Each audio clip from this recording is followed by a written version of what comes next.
સભાના ચોમાસુ સત્રની 8 તારીખથી આ ચોમાસુ સત્ર શરૂ થવા જઈ રહ્યું છે। નાનકડું 3 દિવસનું સત્ર મળવાનું છે, પણ એમાં ઘણા મહત્વપૂર્ણ વિધેયકો પસાર કરવામાં આવશે। હિરેન પાસેથી વિસ્તારથી જાણીએ। હિરેન,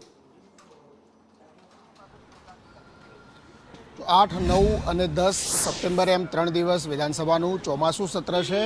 8 તારીખે પહેલા દિવસે 1 કલાકની પ્રશ્નોત્તરી પછી દિવંગત ધારાસભ્યો અને પૂર્વ મુખ્યમંત્રી વિજય રૂપાણીને શ્રદ્ધાંજલિ પાઠવ્યા પછી પહેલા દિવસની ગૃહની કામગીરી છે તે મુલતવી રાખવામાં આવશે।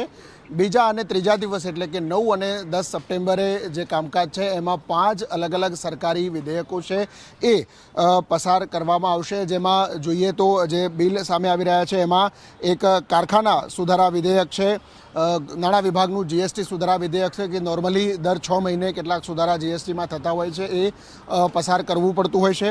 એ જ પ્રકારે જનવિશ્વાસ સુધારા વિધેયક, ગુજરાત વૈદ્યિક વ્યવસાયીઓનું સુધારા વિધેયક અને મેડિકલ એસ્ટાબ્લિશમેન્ટ એક્ટ જે છે એમાં એની મર્યાદા 6 મહિના લંબાવવા માટેનું બિલ છે। એમ 6 બિલો છે એ આ વિધાનસભાના ચોમાસું સત્ર જે 3 દિવસનું છે એની અંદર પસાર કરવામાં આવશે।